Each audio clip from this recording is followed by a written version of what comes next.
عمرِ از قلم Areeba Afzal episode 8 all right reserved Urdu novels platform. دروازہ کھلا اور بوٹوں کی باری دمک پر وہ خود میں سمٹی تھی۔ بیڈ کے ساتھ نیچے لگا اس کا وجود ہولے سے کپ کپا اٹھا تھا۔ وہ 2 دن تک اس اندھیرے کمرے میں قید رہی تھی جہاں روشنی کی ایک رمق بھی اسے نظر نہیں آ رہی تھی۔ نہ جانے کیوں اسے خوف اور وحشت محسوس ہونے لگی تھی۔ مجدان! اچانک ایک تیز چیرتی روشنی اس کی آنکھوں میں پڑی جب وہ سسک کر اس کا نام پکار بیٹھی تھی۔ مجدان نے آگے بڑھ کر اس کا چہرہ اپنی آہنی گرفت میں لیا تھا۔ دوبارہ اپنی گندی زبان سے میرا نام مت لینا۔ موبائل کو الٹا کر زمین پر رکھتے وہ اس کی نظروں میں دیکھتے گرایا۔ ہلکی روشنی ان دونوں کے چہروں پر پڑ رہی تھی۔ مجھے جانے دو۔ سسکتی وہ اس کے ہاتھ پر اپنا نازک مومی ہاتھ دھرتی اسے ہٹانے کی ناکام سی کوشش کرنے لگی تھی۔ ناممکن! بہت چلا لی تم نے اپنی مرضی۔ اب اگر اس کمرے سے تم نے قدم بھی باہر نکالا تو ٹانگیں توڑ دوں گا تمہاری۔ وہ گرفت اس کے چہرے پر سخت کرتا دھاڑا کہ صنم کی ریڑھ کی ہڈی سنسنا اٹھی تھی۔ پلیز جانے دو۔ آنسو صنم کی آنکھوں سے بہہ نکلے۔ اسے اتنے غصے میں دیکھ وہ خوفزدہ ہو کر رہ گئی تھی۔ تمہیں ایک موقع دیا جاتا تھا، میں نے جانے کا۔ تم خود میرے دروازے پر بیٹھی رہی تھی، سو اب بھول جاؤ کہ تمہیں دوسرا موقع دوں گا۔ اس کا چہرہ جھٹکے سے چھوڑتا پنکارا تھا۔ مجھے بس اتنا جاننا ہے صنم، کہاں تک گئی ہو اس گھٹیا انسان کے ساتھ؟ کون سی حد پار کر چکی ہو تم؟ وہ خونخوار نظروں سے اسے دیکھتے پنکارا تھا۔ دل کانٹوں پر گھسیٹ لیا گیا تھا۔ صنم اس کا وحشیانہ روپ دیکھتی خوف سے کانپی تھی۔ میری بیٹی! کپ کپاتے لبوں کے ساتھ وہ آنکھوں میں آنسو بھرے التجائیہ لہجے میں بولی تھی، نہیں ہے وہ تمہاری بیٹی۔ تم خود تو ایک نامحرم کے ساتھ رہی، تم نے میری بیٹی کو بھی اس جہنم میں رکھا۔ اسے کندھوں سے پکڑے وہ جھنجھوڑتے ہوئے گرایا۔ اس کا بس نہیں چل رہا تھا صنم کو کچھ کرتے۔ دل الگ سینے کی دیواروں سے سر ٹکرا رہا تھا۔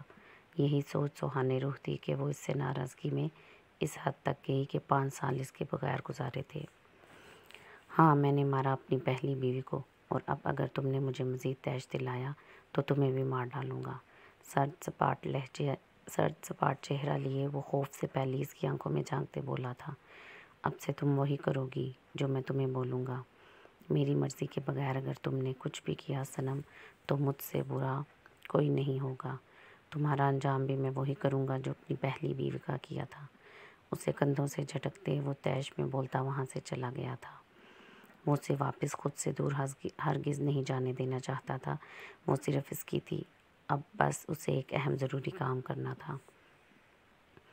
اندھیرے کمرے میں کرسی پر بندھے اس کے بے جان ہوتے وجود کو دیکھتے وہ آنکھوں میں آیا غصہ آنکھیں بند کرتے کم کرنے کی کوشش کر رہا تھا، مگر غصہ تھا کہ بڑھتا ہی جا رہا تھا۔ ایک اندھیری بے نام سی کھائی میں اسے اپنا وجود گھسیٹتا محسوس ہو رہا تھا۔ تمہارا کیا رشتہ ہے صنم سے؟ بولو۔ اس کے بالوں کو پکڑے وہ غصے سے ماتھے پر بل ڈالے بولا تھا۔ غصے سے اس کا چہرہ سرخ پڑ رہا تھا۔ وہ مجھے ایک سڑک پر بے ہوش ملی تھی، میں اسے ڈاکٹر کے پاس لے گیا تھا، تب وہ ماں بننے والی تھی۔ وہ اپنی پرانی زندگی کے بارے میں بات نہیں کرتی تھی۔ جب اس کی بیٹی ہوئی تب میں نے اسے باپ کا نام دیا تھا۔ بس ہمارے درمیان ایسا کوئی رشتہ نہیں ہے۔ وہ الگ گھر میں رہتی تھی، میں بس اس کی بیٹی سے ملنے جایا کرتا تھا کبھی کبھار۔ ٹوٹے پھوٹے لفظوں میں بولتا وہ وجدان کو اس پل دنیا جہان کا سکون دے گیا تھا۔ وجدان نے حقارت سے اس کے بال چھوڑ دیے تھے۔ شکر کرو کہ تم نے کچھ نہیں کیا، تب بھی تم زندہ ہو، ورنہ میں تمہاری کھال کھینچ لیتا ابھی۔ نفرت سے اسے دیکھتے وہ اسے وہیں چھوڑے وہاں سے واک آؤٹ کر گیا تھا۔ دل سینے میں بری طرح مچلا، لیکن کہیں نہ کہیں خوشی تھی کہ اس کی صنم اب بھی اس کی ہی تھی۔ تیار ہو جاؤ۔ وہ دھڑام سے دروازہ کھولے اندر آتا، ساری لائٹس جلاتا کمرہ روشن کر گیا۔ وہ اب بھی بیڈ کے ساتھ لگی تھی، رونے کا شغل فرما رہی تھی۔ اس کی آواز پر سر اٹھا کر اسے دیکھا۔ مجھے کہیں نہیں جانا۔ آنکھوں میں آنسو لیے وہ سسکتے ہوئے بولی، میرا دماغ مت شاٹ کرو صنم، یہ کپڑے ہیں انہیں پہنو، فریش ہو اور چلو میرے ساتھ۔ وہ ہاتھ میں پکڑے 3-4 بیگز کو صوفے پر رکھتا بولا تھا، میں نے کہا نا مجھے کہیں نہیں جانا۔ وہ غصے سے کھڑی ہوتی بولی، سوچ لیا تھا اس نے، ڈرنے سے کوئی فائدہ نہیں۔ اگر اس جلاد کی قید سے نکلنا تھا تو ہمت کرنی ہوگی۔ کیا پتہ وہ سچ میں اسے بھی مار دیتا۔ وجدان کے رویے کی وجہ سے وہ مزید اس سے بدگمان ہو گئی تھی۔ صنم آواز نیچی رکھ کر بات کرو۔ مٹھیا بھینچے وہ لال انگارہ آنکھیں لیے اس کی جانب بڑھا تھا۔ ایک پل کو وہ خوف سے کپ کپ آ گئی۔ کپڑے چینج کرو ورنہ میں خود بھی کر سکتا ہوں، میں یہ پہلے بھی کر چکا ہوں، سو مجھے کوئی پرابلم نہیں ہے۔ واپس وہی عمل دہرانے میں ان آنکھوں سے اسے وارن کرنے وہ اس کے نازک نڈھال ہوتے وجود پر نظریں جمائے بولا تھا، مجھے نہیں جانا تمہارے ساتھ، مجھے میری بیٹی کے پاس جانا ہے، مجھے واپس اپنے گھر جانا ہے، میرا شوہر۔ وہ چیخ کر بولی بغیر اس کی حد سے زیادہ سرخ ہوئی آنکھوں کو دیکھ جہاں غصے اور وحشت کا ایک نیا جہان آباد تھا۔ چٹاخ لب بھینچے ایک بھاری تھپڑ اس کے گال پر رسید ہوا کہ وہ دنگ رہ گئی۔ آواز کہیں حلق میں ہی ڈوب گئی تھی۔ تمہارا شوہر میں ہوں، سمجھی؟ وہ ذلیل انسان تمہارا کچھ نہیں لگتا؟ کیوں بار بار ایک نامحرم کے لیے اتنا تڑپ رہی ہو؟ کیوں مجھے تم غصہ دلا رہی ہو؟ تمہیں یاد دلانا پڑے گا کہ تمہارا شوہر میں ہوں۔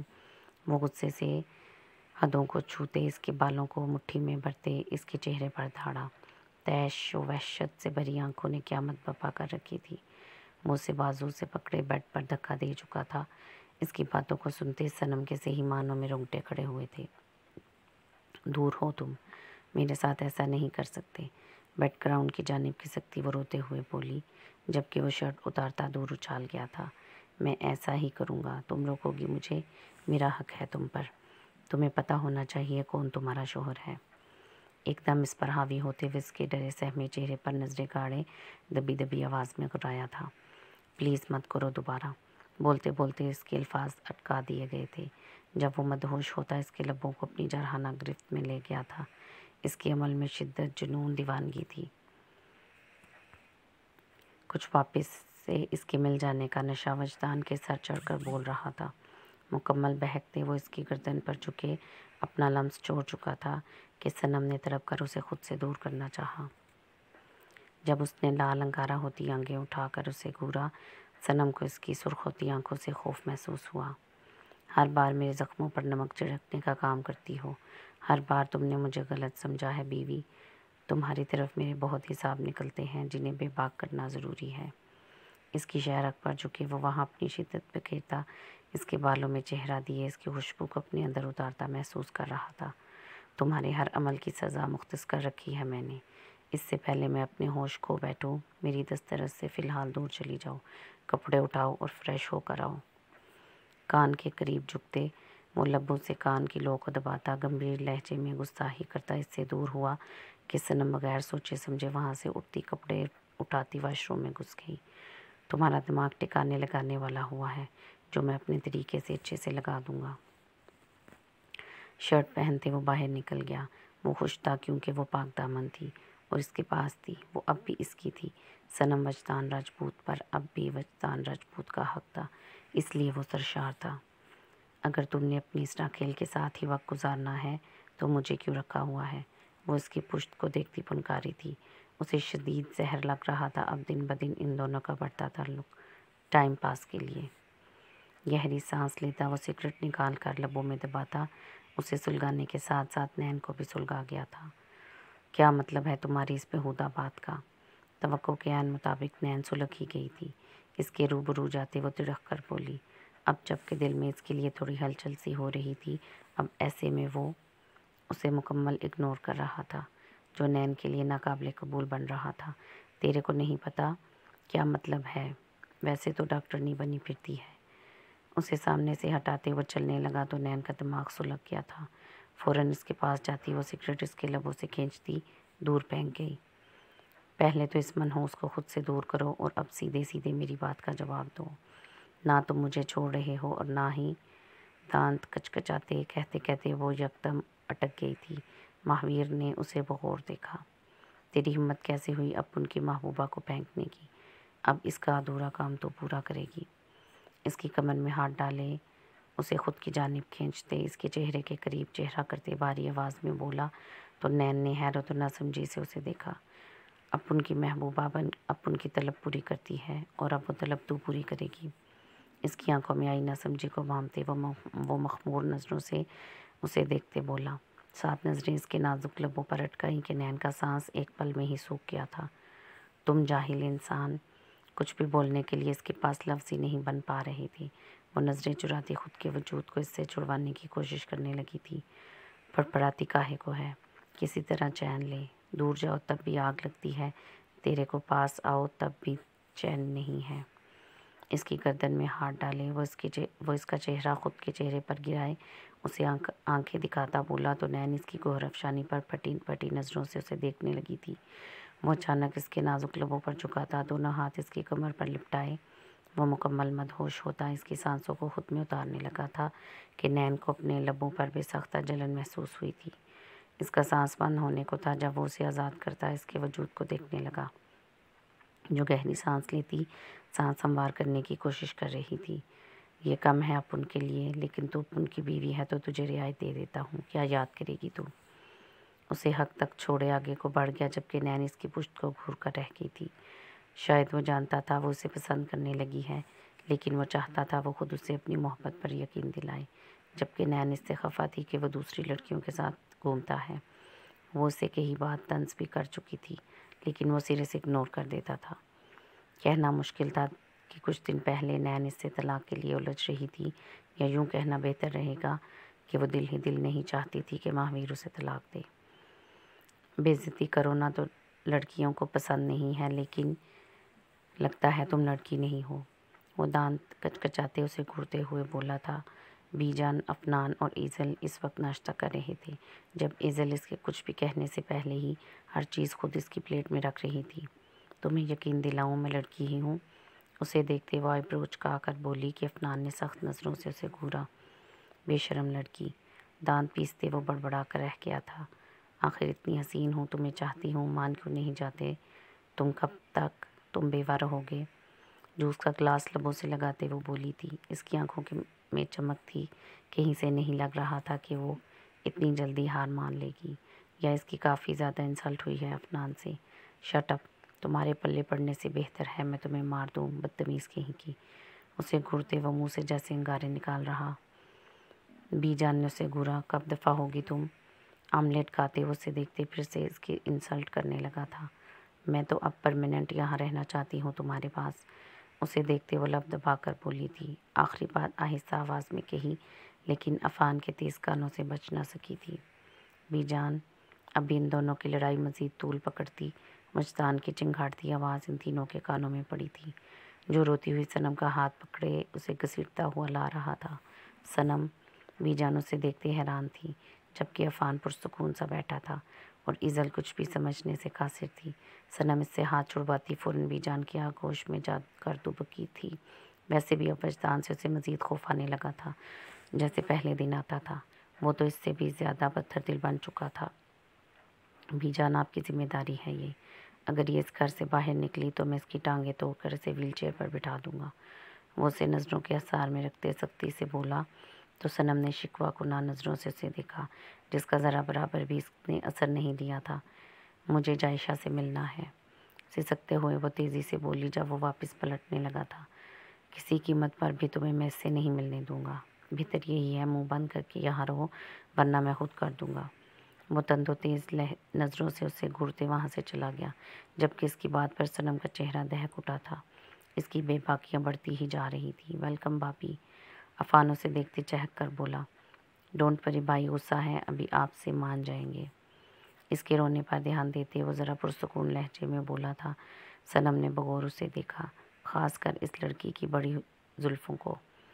کاش میری محبت بھی ایسے ہی مجھے مل جائے تو میں اسے واپس کہیں نہ جانے دوں۔ افان سرد سی آہ بھرتا اوپر اپنے کمرے کی طرف بڑھ گیا، مگر جانے انجانے میں وہ ایک نازک دل کو بری طرح تکلیف پہنچا چکا تھا۔ دن بدن ایزل کے دل میں افان کی چاہت پروان چڑھتی جا رہی تھی، جس سے کنارہ کشی اختیار کرنا اب ایزل کے لیے سہانے روح تھا۔ ایزل آج کئی دنوں بعد گھر سے باہر نکلی تھی۔ ڈرائیور سے کہہ کر گاڑی ایک جگہ رکوائی اور گاڑی سے باہر نکلی تھی۔ ایکسکیوز می، کیا میں آپ کا فون یوز کر سکتی ہوں؟ ایک دکان پر جاتی وہ دکاندار کو مخاطب کرتی بولی، جس پر دکاندار نے اسے اپنا موبائل دے دیا تھا۔ ایزل دکان سے 2-4 قدم دور آئی اور موبائل پر نمبر ڈائل کرتی کان کو لگا گئی۔ بیل جا رہی تھی مگر کوئی فون ہی نہیں اٹھا رہا تھا۔ پریشانی سے اس نے ایک بار پھر نمبر ملایا تھا۔ جو دوسری بیل پر ریسیو ہوا تو ایزل کی جان میں جان آئی۔ مما میں ہوں ایزل، کیسی ہیں آپ؟ وہ جلدی جلدی تڑپ کر بولی۔ اتنے دن بعد اپنی ماں کی آواز سننے کو دل مچل رہا تھا۔ کہاں ہو تم ایزل، کہاں بھاگ گئی ہو تم؟ رخشندہ بیگم فون کے اس پار بھرائی ہوئی آواز میں بولی تو ایزل لب کاٹ کر رہ گئی۔ مما میں جہاں بھی ہوں ٹھیک ہوں اور خوش بھی۔ مجھے یہاں کوئی پسند آ گیا ہے، میں جلد سے آپ سے ملواؤں گی، وہ تیزی سے بولی تھی۔ جہاں ماں سے بچھڑنے کا غم اسے ستا رہا تھا، وہیں آخری بار پر اس کے دل نے 200 کی سپیڈ پکڑی تھی۔ ایزل خان، میں تمہاری ٹانگیں توڑ دوں گا اور سب سے پہلے اس شخص کا گلا دباؤں گا جسے چاہنے کی تم نے جرت کی ہے۔ شدید کسیلی آواز پر ایزل نے فون کان سے ہٹا کر اسے ایسے دیکھا گویا کچھ غلط سن لیا ہو۔ کہاں ہو تم؟ ابھی کے ابھی بتاؤ مجھے۔ اسپیکر سے ابھرتی آواز میں لاکھوں میں پہچان سکتی تھی۔ ایزل کا وجود زلزلوں کی زد میں آیا تھا۔ وہ حیرانگی کے ساتھ خوف میں بھی مبتلا ہوئی۔ نہیں بتاؤں گی، تم مجھ تک کبھی نہیں پہنچ سکتے، سنا تم نے؟ میں تمہاری دسترس میں کبھی نہیں آؤں گی۔ وہ غصے اور خوف سے چلا اٹھی تو دوسری جانب مقابل نے اپنی کنپٹیاں سہلائی تھی۔ وہ کب سے پاگلوں کی طرح اسے ڈھونڈ رہا تھا۔ بہت پچھتاؤ گی تم وائٹ ڈیزی، مجھے تڑپانے کے عوض بہت بڑی قیمت ادا کرنی پڑے گی تمہیں۔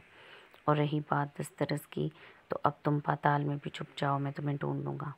وہ مضبوط لہجے میں دبے دبے غصے سے لفظوں پر دباؤ دیتا بولا کہ ایزل کا جسم کانپ اٹھا تھا۔ وہ اس سے بھاگ رہی تھی۔ وہ ہر بار کسی کالے سائے کی طرح اس کے آگے آ کر کھڑا ہو جاتا تھا۔ آئی ہیٹ یو، سنا تم نے؟ میں مر جاؤں گی لیکن کبھی تمہارے پاس نہیں آؤں گی، وہ چیختے ہوئے کہتی فون جلدی سے بند کر گئی۔ اس کی آنکھوں سے بے ساختہ آنسو بہنے لگے جنہیں روکنا اس کے لیے مشکل ہو رہا تھا۔ وہ موبائل واپس کرتی واپس آ کر گاڑی میں بیٹھ گئی تھی۔ وہ شخص اس کا پیچھا اتنی آسانی سے چھوڑنے والوں میں سے نہیں تھا۔ وہ ہر بات میں اس پر دھونس جماتا تھا، پابندی لگاتا تھا، جس سے ایزل خان کو چڑ تھی۔ وہ دھیرے دھیرے اس کے لیے نفرت کا باعث بنتا جا رہا تھا۔ جاری ہے۔